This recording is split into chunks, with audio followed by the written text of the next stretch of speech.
Okay, welcome to the post Asara B'Tevet class in Tanya. Hope you had an easy fast if you fasted, and it should be the last one we have to do.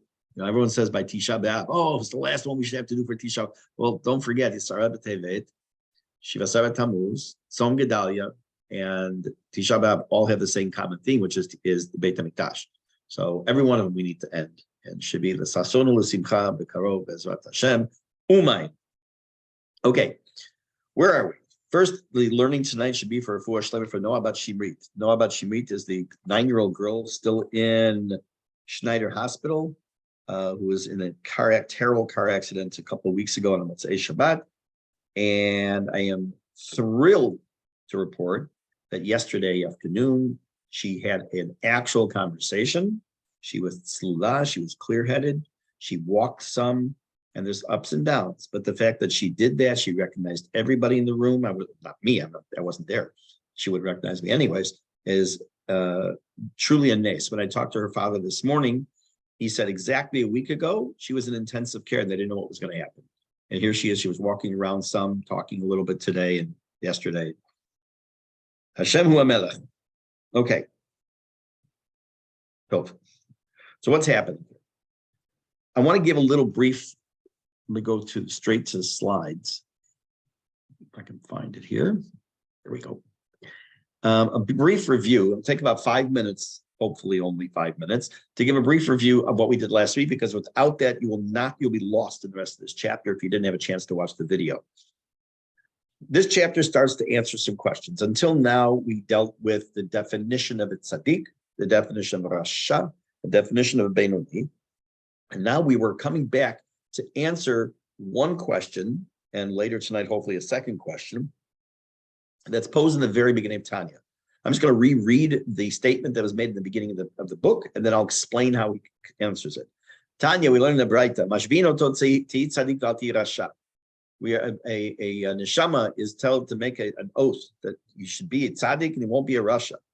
Afilu kol olam kulo mirim l'cha tzaddik ata. And even the neshama is told, everyone tells you you're a tzaddik. What a tzaddik you are. You should see yourself as a rasha. So Tanya said, so the Alter Rebbe said, we have to understand. That's now we learned in a Mishnah in Perkei Avot, don't see yourself as a rasha. So what is it? Are you supposed to see yourself as a rasha? You're not supposed to see yourself as a rasha. So what do we come to the conclusion? We came to the conclusion that it says, if you look, somebody go, I didn't want to go to that slide yet, that this is the key right here, this letter, ki rasha. You should see yourself as a rasha. What does that mean? Like a rasha. Not that you are rasha, but like a rasha. And what did that mean? What was the definition of the difference between the Beinoni and the rasha? The definition was that we had a struggle with the Beinoni. What was the struggle? Machshava, dibur, ma'aseh. They were able to keep at bay the thoughts, the speech, the action, but they were out there. The rasha, we said, can come and go freely. So when the Beinoni recognizes that it's a struggle, that the struggle's always there, but we have to keep them out, so to speak, the bad thoughts, speech, and action. When we see ourselves like a rasha, that means we're allowing that we would potentially allow us, if we let our guard down, then the evil comes, so to speak, evil in quotes, the rasha, rishut comes into us and affects our thought, speech, and action. So when we see ourselves ki rasha, like a rasha, but not as a rasha, what we're really saying is, be aware of one major fact. That's this next slide. The message is that we can never lose sight of the fact that we struggle. Be aware of it. It requires constant maintenance and being alert. Struggling is a sign of the Beinoni. If you're a rasha, you don't have the struggle. If you're a tzaddik, you don't have the struggle. We saw that why. We'll see a little bit more, and hopefully still tonight in this chapter, as why the hallmark of the Beinoni is the struggle itself. So therefore, when it's said in the beginning, see yourself like a rasha, and the Mishnah in Pirkei Avot said, don't see yourself as a rasha, they're talking two different things. On the one hand, the Braita, which starts off the whole book of Tanya, which says, see yourself ki rasha, means picture yourself having a similar what's the word I'm looking for? No, not tension, the pitui. Oh my God. Similar potential Temptation. Thank you very much. Temptation and keeping it at bay. Whereas it doesn't mean you should see yourself as an actual Russia, which is what the Mishnah in Pirkei Avot says, never see yourself as an actual Russia. Now, that leaves us, we're in the middle kind of a thought. And it's going to lead us into completing the thought tonight. It's also going to lead us into understanding and answering the very second question we asked in Tanya, Bezrat Hashem, when we get to it. Let me make this a little bit bigger. We are in a paragraph, I don't know if it's a paragraph or not, but it starts with the words, Va'af mi shebetorat Hashem chetzo. Until this point, we were talking about the Benoni, that in fact, a Benoni also has these temporary wins. And what's that temporary win? When for a period of time, they're able to overcome the Yetzer Hara, the Sitra Achra in the left heart, part of the heart. Now we're going to say a follow-up statement. This is, I'm going to read, I'm going to tell you now, at least, I'm going to read a lot of lines, okay? Kind of hang in there. I'm going to read and translate, and then I have to go back and start explaining, because it's kind of one of the things that I had trouble with when learning Tanya myself, when I was learning it with this Rav, was that some of the sentences, I don't want to say run up, because I would never say that about what he wrote, but they're very long, and each one needs to be thought of and digested. So to read little pieces, you kind of lose the whole picture. So I'm going to go through some of it and then come back and pick it up. Starting again.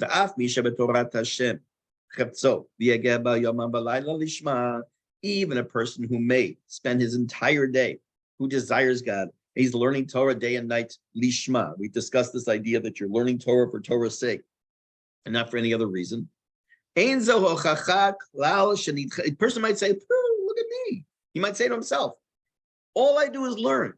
I sleep and I learn and I daven, and that's all I do. And I desire God. And I say brachot with perfect kavanah. He may think of that himself. And you might say, like, maybe I'm a tzaddik. Maybe I may have been able to actually rid myself of that Yetzer Hara. That's no proof whatsoever that the Ra has been pushed away from its place. It's possible. It's still possible that the Ra is still there, sitting there, waiting to pounce, so to speak, in its complete, powerful state. It's still there. He may not sense it, but it's there. But the levushim, which are the way this comes to fruition, we actually would see the Ra,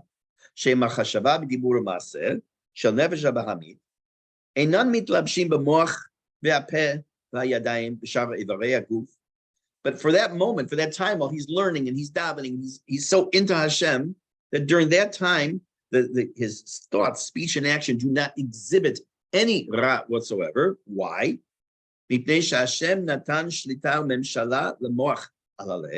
That for that time, Hashem assisted him and gave him the opportunity, the power to rule over, that is his mind, Nefesh HaBahamit, Nefesh HaElokit, to rule over the Nefesh HaBahamit in the Lev, for that moment, or for that hour, or for those hours.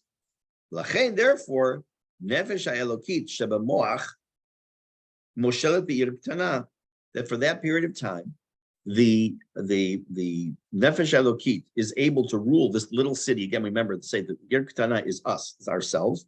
Evarei Haguf, Kulam Shiu Levush Umerkava Lishloshet Levusheha, Hitlabshu Behem Machashava Dibur Maseh Shetayag Mitzvot HaTorah.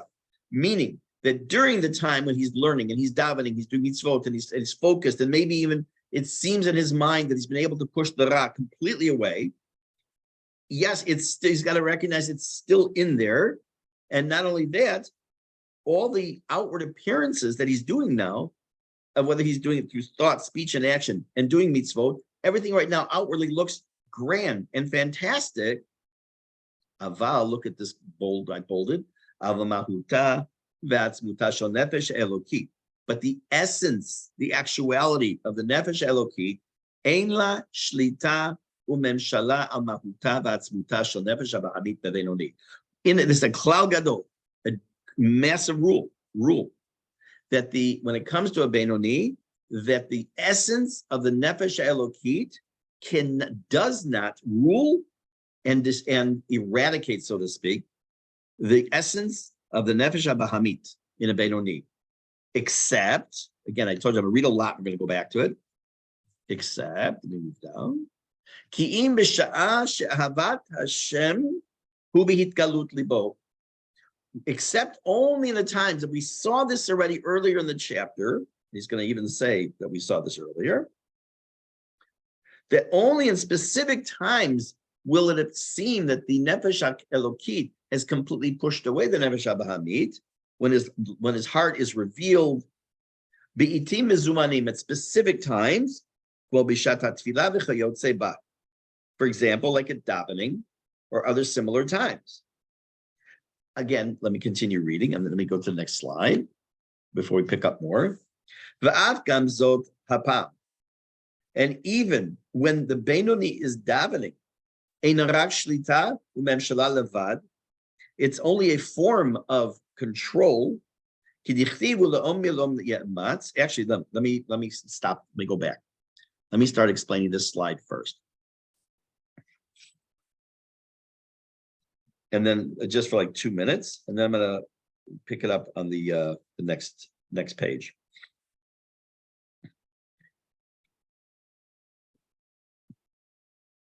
He's giving us an overview now of a person who might see himself as having eradicated his Yetzer Hara, as a person who has been able to hold at bay and maybe permanently the Sitra Achra, the Ra, that's in the Nefesh Bahamit in the left side of the heart, metaphorically speaking. He said it's only, I think I'm using this word right, a chimera, chimera. It's an illusion. Because yes, for a period of time, and only with the help of Hashem, you are able to fill your mind, to fill your thoughts, speech, and action only with the love of Hashem. It could be while you're learning and while you're davening and when you're doing a mitzvah. But never lose sight of the fact that Ra is still in there somehow. It still could be let in if you let your guard down. Because once you let your guard down and once you think you don't have a struggle, there will be no more struggle. You're going to lose. The battle is lost as soon as you think you don't have to struggle. Remember, the struggle is the hallmark of the Benoni. And when does that happen? When does that struggle not occur? When you're doing something for a specific period of time, such as davening properly, learning Torah properly, and this connection, this hitgalut, and this revelation of your heart, the connection to Hashem, may be very powerful and very strong. At that time, at that moment, yes, there is some form of overpowering of the nefesh elokit up here, or the nefesh habahamit in the heart. But even when that happens, now we can look at the next slide, and then we're going to take a look at some stuff, some words from Reb Steinsaltz itself. Even when he is in that time period, even when he's davening, or the Benoni is davening, even at that time, when the Benoni is davening, it's only a temporary form of rule of the nefesh elokit, of the nefesh habahamit. Why? Because as you may remember, in the beginning of Parshat Toldot, Rivka is pregnant. Now, we already know the end of the story. We know she has twins, and we know she has Esav and Yaakov, but she has no idea what's going on. The Torah says that they were running around inside of her. And she goes, she goes to ask God, what's going on here? And he says, Shnei goyim bevitnech, you have two children inside of you, and they're going to split into two massive great nations. And then he says, look in the red, which means one people will be mightier than the other. What does that mean? Shekishezekam zenofel, ukishezekam hulei zenofel. What does that mean? When Esav, i.e. the Yetzirah, in this mashal he's going to give, when the Esav is strong, Yaakov is going to be weaker. When Yaakov is strong, Esav is going to be weaker. Now, how does that help us? How does that help us to picture this? So hang in there just a little bit. He tells us a little bit more here. And then when we hear Reb Steinsaltz put it into perspective, it's amazing what he says. He tells us like this. What does this mean? How does this impact us to know that there's a pasuk that indicates our idea of a struggle? That there is that when our Nefesh Elokit is ruling us, so to speak, when it's in power because we're davening or we're doing a mitzvah, that the Nefesh Bahamid is squashed because they can't both be in charge. One is going to be ruling over the other. One's up, the other's down. The other's up, that one's down. Shenefesh Elokit mitametzet umitgaberet. Hold on, I lost the place in my book. Shenefesh Elokit mitametzet umitgaberet al nefesh Bahamid. B'mekor hagvurot shehi bina. Where does this occur? That the Nefesh Elokit strengthens itself and overwhelms the Nefesh Bahamid in its source of power, which is its bina, its intellect. Lehitbonen b'gdulat Hashem ein sof baruch hu. To concentrate, to focus on, to contemplate the grandiosity of Hashem, uleholid ahava azal Hashem k'rishpei esh, and then to give birth, so to speak, and to bring about this powerful love, like rishpei esh, b'chalala yemanisha b'libo, in the right side of his heart.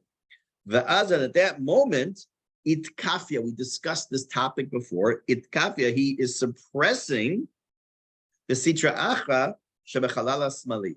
He's at that moment, he is suppressing, pushing down as if it's not there, ki'ilu, the sitra achra, or the ra, it's in the left side. Avalo nitbatel legamre bebenoni. Notice I have that in red. It does not get eradicated completely in the case of a benoni, ela b'tzadik.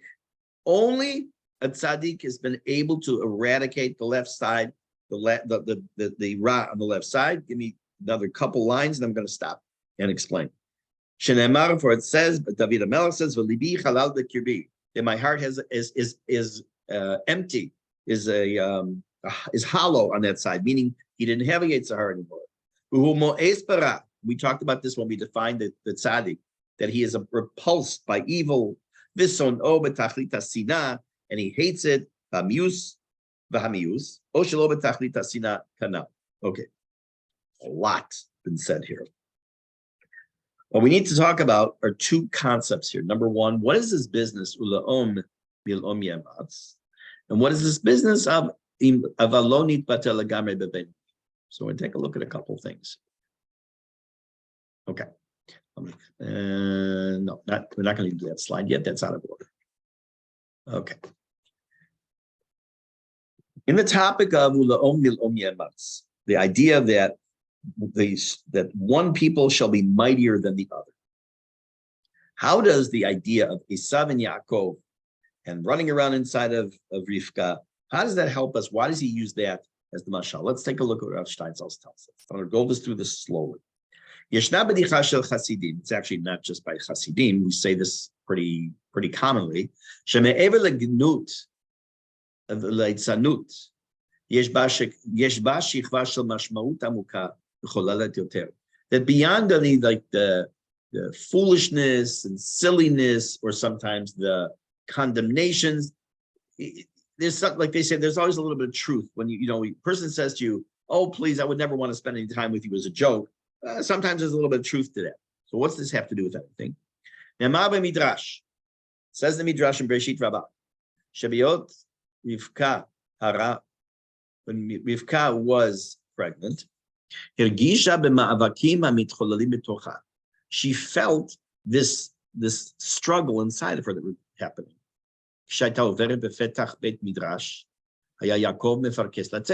When she would pass the doorway of a Beit Midrash, Yaakov would kind of flutter around to come out.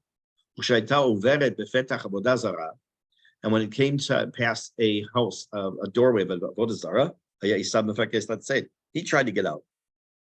נפתה הלכה לדרוש את השם, היא חששה שזה שרץ לבית המדרש, הוא זה שרץ גם לעבודה זרה. What was she confused about? First of all, she didn't know she had twins. What was she concerned with? That the very same child inside of her that tried to pop out, so to speak, when it was passing a Beit Midrash, was the very same child who was going to try and pop out when it came to pass the Avodah Zarah. L'chein k'shamar la Hashem. Therefore, when Hashem told her, Shnei goyim bevitnech, that you have two nations inside of you, he nashma l'ravcha. She took a nice deep breath. Why? Why does that help her?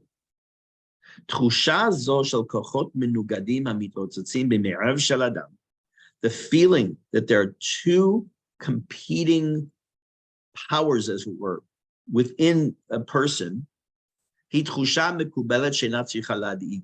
actually is something that should make you feel good. Why should it make you feel that you shouldn't have to worry?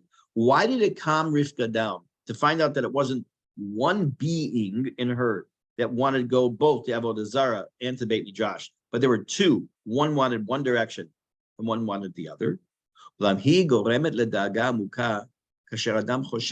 It actually, what causes worry is when a person thinks that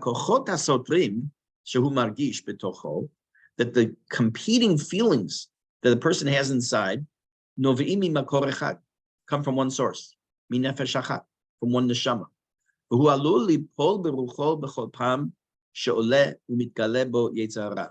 And he could fall into this idea that, oh, it's just my Yetzer Hara talking. It's like, no, it's not that there's a struggle. It's that there's the same being, same person with like a dual personality almost.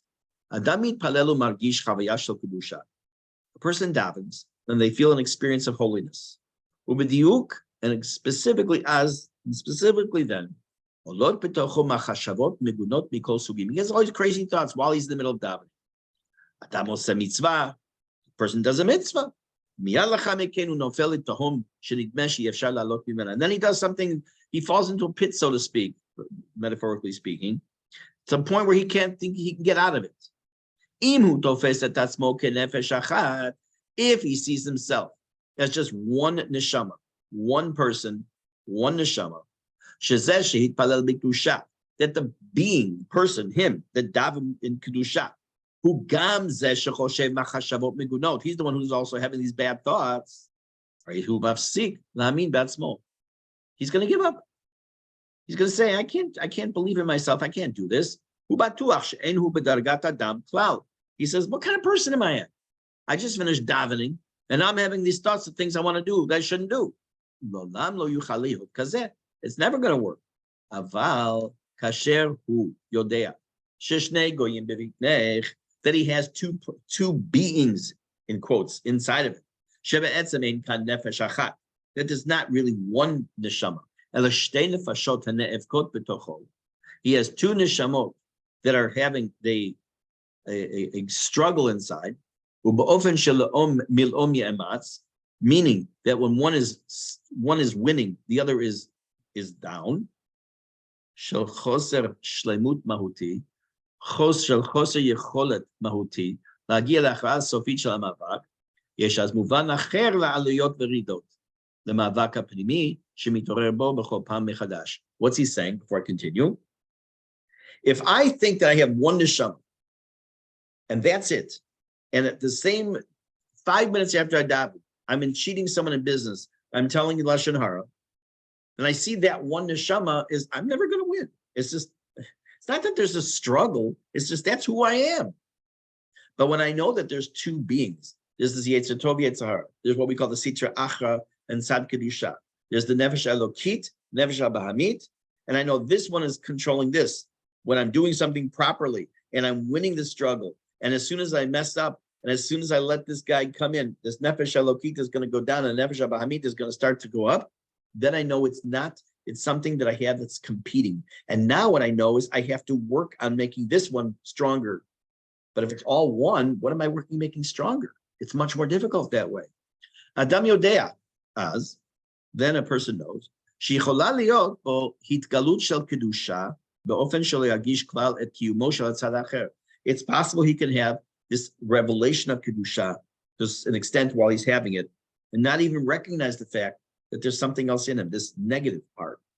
The yachadim zot, at the same time, adat, to know shatzad acher adayin kayam bo. He has to know that exists. In other words, he can't dismiss the fact that he still has this sitra acher in him. Li'idach gisa, the other way, the other direction. יכולה להיות שהתגלות של הצד האחר באופן שלא יזכור כלל וחוויית הקדושה. A person can be in the middle of doing something. He's sitting doing, like I say, cheating someone in business. He's sitting telling lashon hara.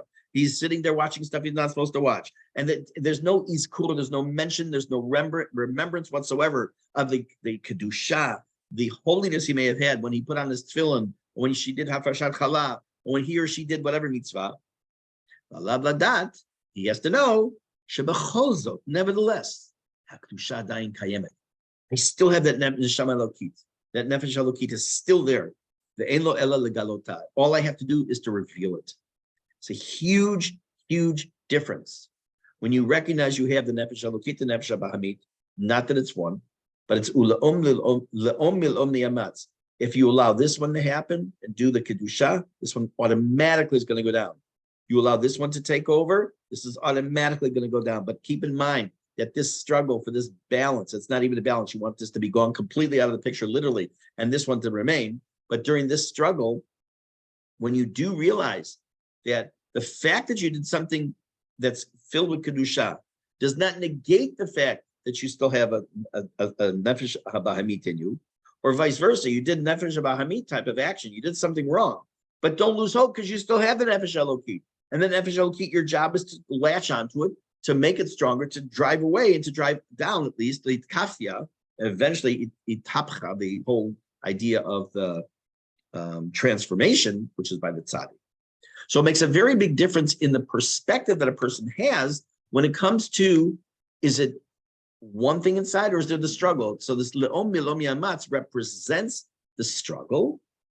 It also tells us that the understanding of the fact that when one side is winning, the other side is going to be going down, but it's still there.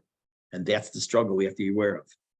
Now, it tells us also that even though we may be doing a great job at some point, and some form of itkafia, where we have suppressed our nefesh habahamit because we're doing mitzvot, and we're learning Torah, and we're very much into davening, whatever it might be, nevertheless, legamri bebenoni. It's still, when it comes to a benoni, the nefesh habahamit is never completely eradicated. It's possible for a benoni even to arrive at even for a short period of time. At certain times, you can go up. You can go. Remember, we talked about the fact that just like by the benoni and by the rasha, there are tens of thousands of levels. This is something we saw in previous chapters. A benoni has tens of thousands of levels. The rasha has tens of thousands of levels. And as the more the mitzvot and the more kedusha one brings into one's life, and the more one focuses more on the nefesh halokit and is able to be the itkafia to suppress the nefesh bahamit, he's going up a level, many levels possibly. At that moment, when he has more clarity, and what he's able to achieve and acquire and to understand and comprehend is greater. What happens? What happens when you do a mitzvah, when you daven, when you learn Torah, and you really close your mind off to other things and you focus on what you're doing? You're having an experience of love of Hashem and yirat Hashem. At that moment, there's this itkafia, there's this suppression of the Yetzer Hara in the person. It's not something external that he's just trying to externally suppress. But more, it's an internal suppression of the nefesh habahamit. Ubesisit and basic. At that moment, he doesn't have a struggle. Listen to that. At that moment, Even though the hallmark of the Benoni is the struggle, when at that moment he's involved in the davening properly, or the mitzvah, or whatever, the Talmud, the Limud Torah, and there is no struggle at that moment, potentially. If your mind starts to wander, start doing other things, whatever it might be, the struggle starts again. But if you're very much focused on it, the struggle for that moment is no longer the Benoni struggle. You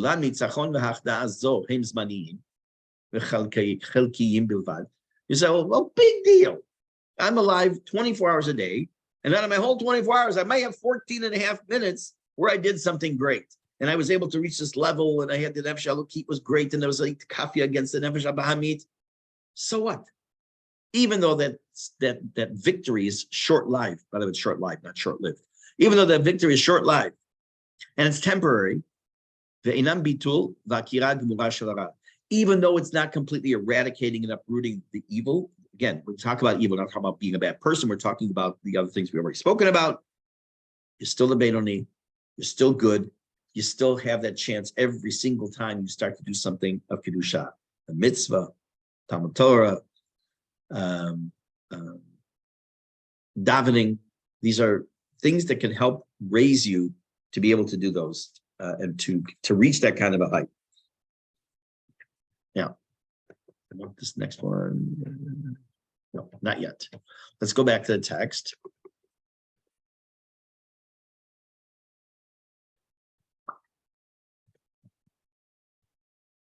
Let me see if this is the one I wanted. Okay, I'm going to finish this slide and go to the next one. And then we need to look back at something at the beginning of Tanya to see where our next question and answer are going to come from. We said that the Benoni cannot completely eradicate the Nefesh Bahamit. Only the Tzaddik can, because it says, as the David HaMelech said, Libi Chalal Bekibi, Aval Benoni Hu Derech Mashal Ka'adam Sheyashem. Is a beautiful, very easy to understand mashal or parable he gives. When it comes to a Benoni, he's going to give the mashal of a person who is asleep. And what happens? The person's asleep. He can wake up, I hope. Kachara beVeinoni. So too is it like the Ra in a Benoni. Huki yashen bechalala smali b'shat kriyat shema. When he's tefillah, at the moment he's saying Shema, he's davening. It's ki'ilu the Ra in the left heart side of the heart. The Nefesh Bahamit is asleep. Shalibo be'er be'avat Hashem. His heart's on fire, so to speak, with the love of God. And then it can be reawakened. So what happens here? It tells us, on the one hand, you have the Benoni, who's never able to eradicate the Nefesh Bahamit. The tzaddik is able to eradicate, but we're putting the tzaddik aside because we're not tzaddikim. Maybe you are. I'm definitely not. And even though, especially, he tells us again, I read this last week, those who weren't here, the very first sentence of the next chapter is that the midat Benoni is the midah of kol adam. Everyone's a Benoni. Okay, we're going to deal with that next, probably not this week, maybe next week or the week after. But we have to recognize, we have to see that it's like that the Nefesh Bahamit goes to sleep, in quotes, and just like a person who could go to sleep. Why does he use that example? Because unless, God forbid, a person passes away, they always wake up. And therefore, when we see that Nefesh Bahamit as something that's asleep or in Kedusha level or mode, we also have to be aware that the Nefesh Bahamit is going to wake up if we allow it. Now, when we did the beginning of Tanya, there's another thing that we said that made what appeared to be no sense. As a matter of fact, the Admor HaZaken himself, the author himself, said it makes no sense. In the beginning of the book, he talked about Benoni, right? You should see yourself, Kirasha, but then he talks about the Benoni as the person. But he's talking about Benoni cannot mean a numerical concept. That if you're half mitzvot, and more than half mitzvot, you're a tzaddik. More than half avirot, you're a Benoni, you're a Rasha. And if you have exactly half and half, you must be a Benoni. You know, he threw that out the window. Cannot be that. And then he brings an example of what a Benoni is. He says, he quotes the Gemara. Amar Rabba. Rabba said, by the way, there are two people who have a similar name in Gemara. One is Rabba and one is Rava. The way you know the difference is if it's a hey at the end, it's Rabba. It's an aleph at the end, it's Rav. Amar Rabba. Rabba said, Kigon ana Benoni. Like me, I'm a Benoni. Amar le Abaye. So Abaye said back to him, what? You're a Benoni? Lo shavek marchai lechobria. You're not allowing anybody to live. You don't give him any space. What does that mean? It says, it doesn't have it here. Lo pasak pume mepiv. He never stopped learning. How in the world can Rabbah say about himself, he's a Benoni? If he's constantly learning, and he's constantly davening, and he's constantly learning, how is he a Benoni? Maybe now, even before we read the next few lines, you already know the answer. Let's take a look at the text.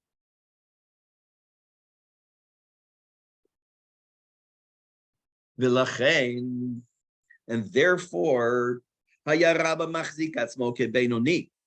Rava looked at himself, held himself out to be, make this bigger, like a Benoni. After lo pasek pume megirsa uvetorat Hashem chetzo yomam balayla v'chafetza v'chashika u'tshuka v'nefesh hokeka l'Hashem avar Rabba kebishat kriyat shema u'tfilah. Even though Rabba was a person who never stopped words of Torah come from him, whether it was because he was davening or he was learning, and he had this constant desire in terms of Hashem, as we would have this tremendous feeling in the middle of davening in the middle of Shema. And he saw himself as a Benoni who davens all day. Chazal, as the Chazal tell us, the Chachamenu Zichronam Libracha tell us, Halavai she'yitpalel adam kol yom hayom kulo. If only people would be able to daven all day long. So what's he telling us? Why does Rabbah, who never stopped learning, who never stopped davening, except obviously when he had to sleep, I would imagine, how does he say coming he's a Benoni? So let's take a look. Let's understand this.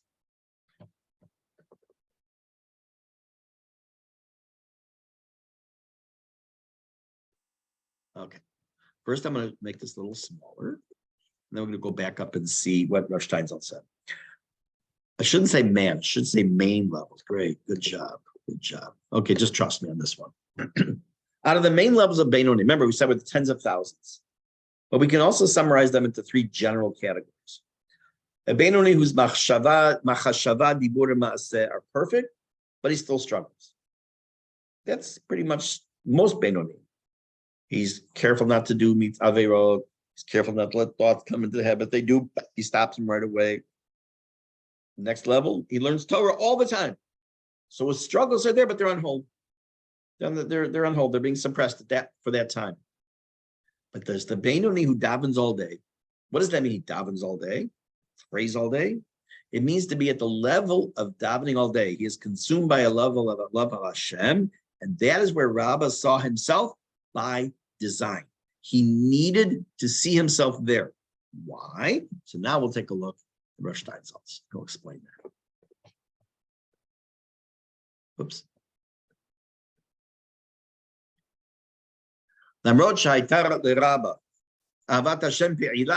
Even though Rabbah had an active love of Hashem in his heart, in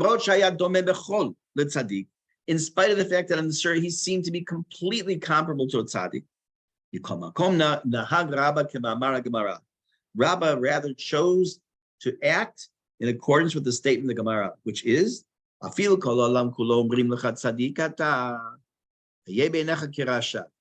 this is what we said at the beginning of the book, that even though everyone says you're a tzaddik, see yourself kirasha. And as has been explained in this chapter, lo rasha mamash, not an actual rasha, ela kirasha. He has in himself the potential to be rasha.